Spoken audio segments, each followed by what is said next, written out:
A sneeze is a way to prevent harmful particles from outside world from entering into your body and harming you. Your nose has a delicate lining. When any particle from outside environment enters your nose, it falls on this delicate lining. This delicate lining connects with the brain and it sends an electric signals to your brain. This signal informs your brain that the particle from outside are trying to enter into your body.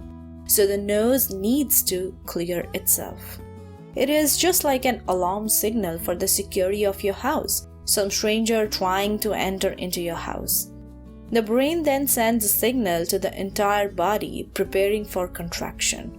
The eyes are about to shut, the tongue moves to the roof of the mouth, and the muscles support the body for a sneeze.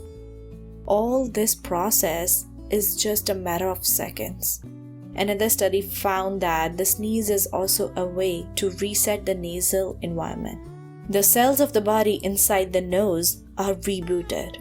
The body tries to remove outside substances, but it also tries to remove particles when you are sick.